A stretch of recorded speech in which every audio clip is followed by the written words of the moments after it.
guys, welcome back to my channel. Happy Vlogmas. I'm not sure what day we're on. Well, today is Saturday, it's the 11th, but I'm not putting out a video every single day, so I think this is maybe the third or fourth Vlogmas video that I've put out. If you didn't already know, I kind of took like a break for a while. I took a long break. It's fun to be back, and it's especially fun to come back during the holiday season. I actually had put out a call for questions on Instagram, on YouTube as well, on the community tab, and I basically just asked you guys if you had any questions for me that we could do like a Q&A. Kind of keeping it lighthearted. Didn't want to get too heavy into anything like major. So I thought it would be nice to sit here by the tree. I actually have Jake, you can't see him, but he's right down here beside me. There, you can kind of see him. He's laying down here beside me. The kids are just kind of all hanging out upstairs. It's actually family movie night tonight, so we're gonna be having pizza and a movie here shortly. Let's just see if I can get this filmed. The first question is, will you be filming Christmas this year and sharing it on YouTube? There was a time when we did film like our actual like Christmas, opening presents, all that kind of stuff. I have filmed that regardless. Like every single year I pull out the camera, I film our Christmas day, opening presents, and then all just the traditions that we have on Christmas Eve and Christmas Day and everything like that. In terms of actually sharing it on YouTube, at this point I don't think I am going to. I will still be filming just for our own memories and keepsakes, but I don't think I'm going to be uploading that to YouTube. And I mentioned, like when I took a break here a few months ago, I mentioned that if I came back things were going to be a little bit different, and I just kind of wanted to be even more mindful than I think I've already been in the last few years that I have vlogged, in terms of just what I share and what I show on my channel. I kind of want the channel to be more focused on me, you know, me as a creator, as the things that I do as a mom, as a homeschooler, a homemaker, all those types of things, as opposed to it focusing on the kids and what they're doing in their lives. So of course they still show up because they are here every single day. It's impossible for them to not be on at all, but I don't really want that to be the focus. And I do, I just want to keep some things a little bit more for ourselves, like we're just opening presents, for instance. But I just kind of, I don't want to say have a change of heart. I don't have any regrets about anything that we've shared in the past because I was always very careful. I feel like I was just always more cautious than not in what we shared, but sometimes it's just nice to keep some memories and some things to yourself. It's like your own private sort of experience and memory, and you don't have to share it with the whole world. So as much as I understand that everybody, because it's always the messages I get is that our Christmas videos are always everybody's favorite, and I understand that, you know, I get that, and I appreciate that, and I love that you guys enjoy them so much. But I think that going forward that we're just going to be keeping those videos for our own personal memories. And but I mean, we will be trying to share as much as we can leading up to Christmas. I'm not saying I won't share bits and pieces, but there won't be like a dedicated Christmas Day vlog is what I'm trying to say. Do you find it harder to buy gifts for the older kids compared to the younger kids? I not necessarily because of their age, just depending on the year and depending on what everybody's into. Some years, like we always ask the kids to write lists because it's a lot to keep track of. I mean, I generally know what everybody is into, but especially when there's like collections of things, or if they read like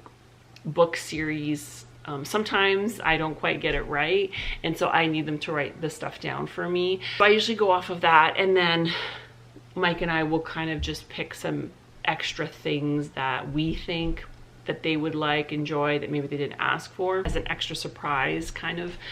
But it kind of depends on the year. Like some years certain kids might just be like, I don't really know what I want, or they literally will just have like a couple of things on their list, and then I sort of have to try to make up the rest.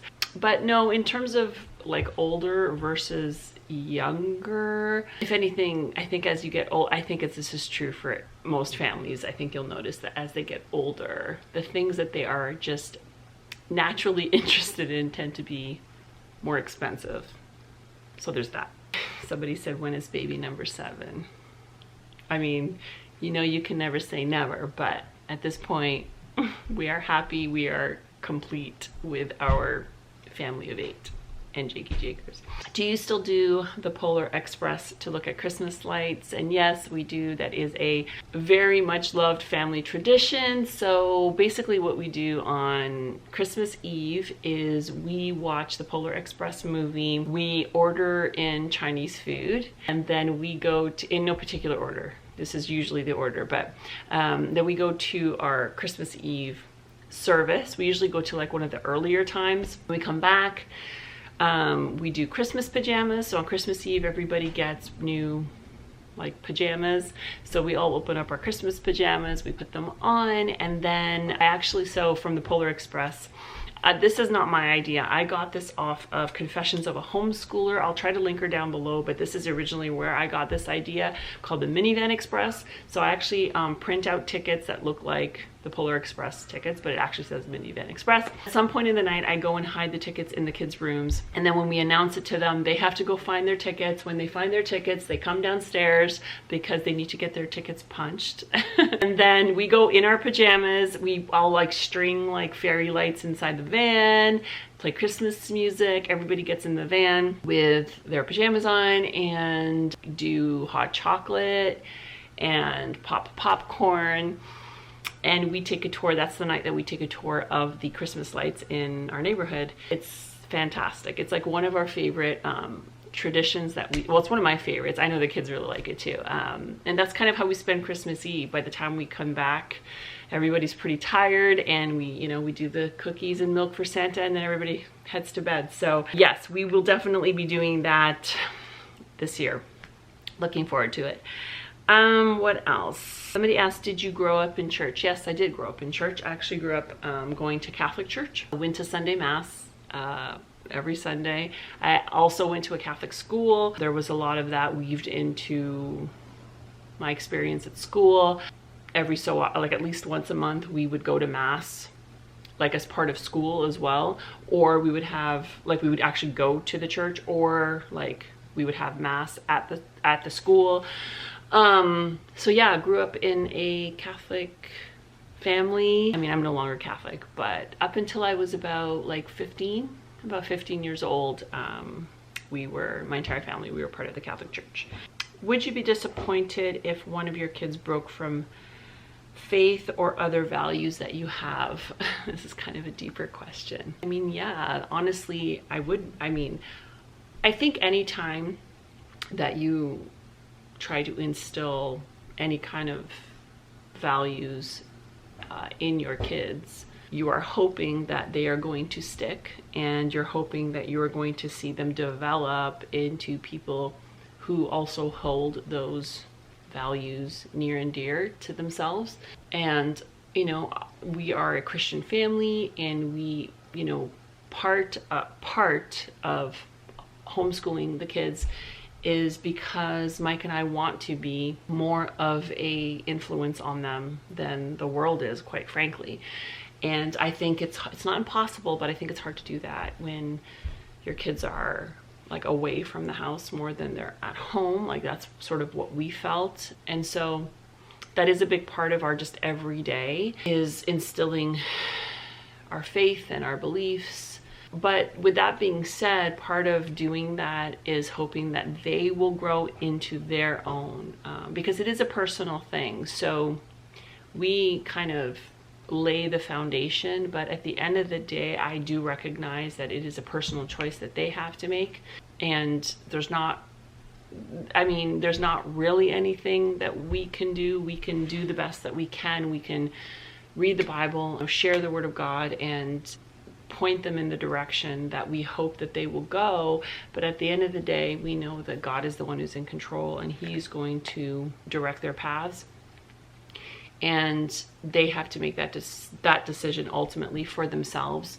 And so, you know, we pray for them, and we hope that they will make good choices, and we hope that that is something that they will decide and come to that decision, you know, like on their own. Because that's really all we can do.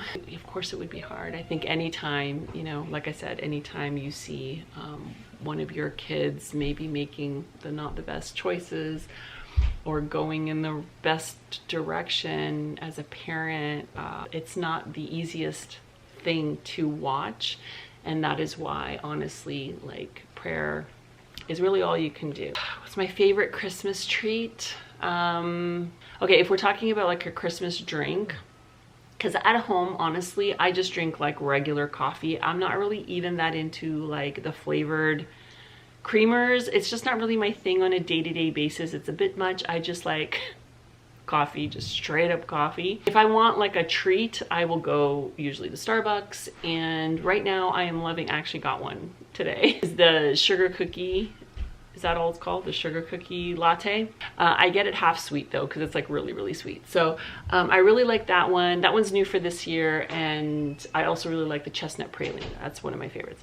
And then if we're talking about like a treat in terms of like eating, like a food, there's not really like a Christmassy, I don't like gingerbread. Don't really like candy canes. I'm not like a big sweets eater. I like sugar cookies. Like when we make sugar cookies to decorate, I mean, I like those.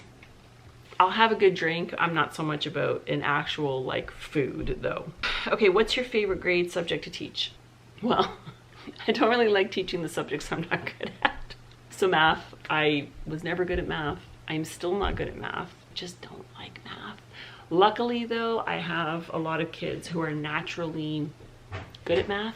It takes a little bit of the pressure off. And honestly, if it's something beyond what I can do, we get them tutors, or we will get another kid helping another kid. Like that's, I'm just being honest. But anything that's like language arts or like English related, those kinds of subjects always come easy to me. So I enjoy teaching those. The other thing though that I'm actually really enjoying is, I'm just filming a video, is history. I didn't really appreciate it so much growing up. I just really wasn't interested in it. I don't know if it was the way it was taught or what.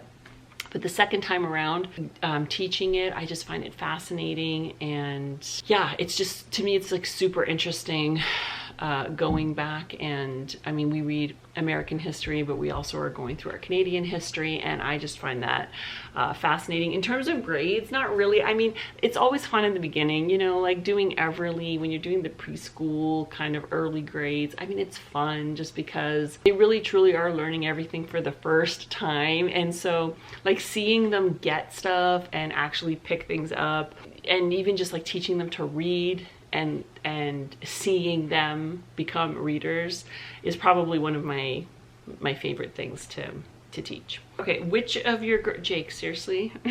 Which of your girls do you think will grow to be your height? So I'm 5'11", I'm pretty tall. I don't know, it's hard to say. Finley right now, she's the oldest, right? So obviously she's the tallest, but I think she's about 5'7". She might be like 5'7.5", which I think is fairly tall for a girl. Like I think once you hit 5'7" and over, you're considered tall, especially for a girl. Sometimes I look at Avia and she reminds me a lot of me when I was her age, like just her build. Like she's very lanky and she's all like arms and legs and she's very slim. And it's hard, I don't know, because I don't really pay attention when they're next to other kids. I don't really compare. If I was to guess, maybe Avia. No, Eli is okay. He's either, we haven't decided, he's either exactly my height or he's just barely past me.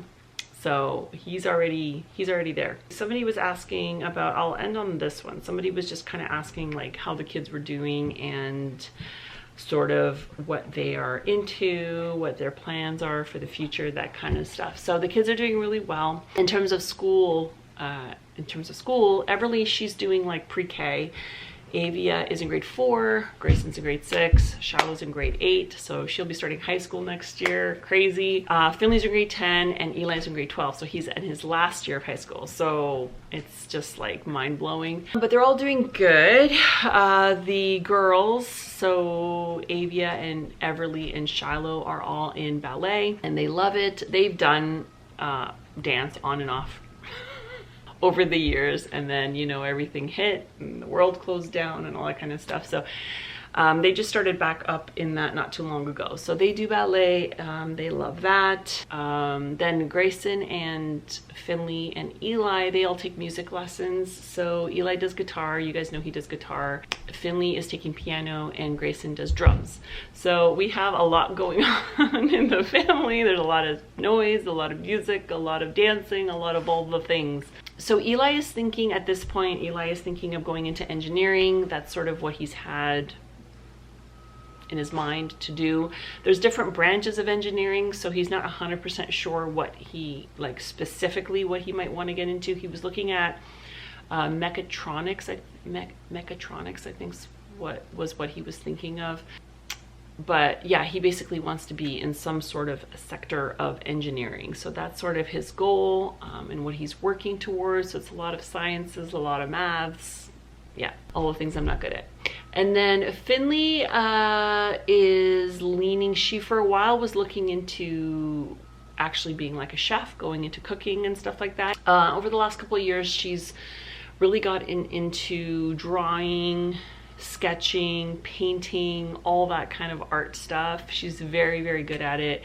And so now she's possibly thinking about going into something in the arts, either doing like being an animator or an illustrator, like a book illustrator or something like that. So that's kind of, you know, it's not 100%, but that's kind of what she is thinking about. And then in terms of like the rest of the kids, I mean, they're still pretty young, I think. Shallow just talks about possibly being a teacher, which I think she'd be really good at. But she's also just talked about like wanting to be a mom, which I think is sweet. Her and like the little girls always talk about, what do you want to be when you grow up? I want to be a mom. We're supportive of that too. I know Grayson in the past has talked about possibly being a police officer, so that was something he's talked about. I don't know if that will come to be or if he will change his mind, but like I said, he's only in grade 6, so he still has a lot of time to figure that out. But he has mentioned that everybody kind of has things on the horizon. Nothing is, well, I mean, I think we know nothing is 100%, especially with the world. It just kind of reinforces that nothing is 100%. They are working hard in their studies, and you know, we want them, whatever they decide. Like at this point, Eli is planning on pursuing post-secondary school, and so is Finley. But whatever they decide, we're supporting them in that, and we just want them to have some sort of a goal to work towards, whatever that is. And Eli's working on getting his license. Here in Canada, we have like graduated licensing, so you don't just like get your license right off the bat. You kind of have to do it in stages. So he is working on that, and that's about it. And here come all the kids. So anyway, thanks for all your questions, and I hope you enjoyed the video, and I'll see you.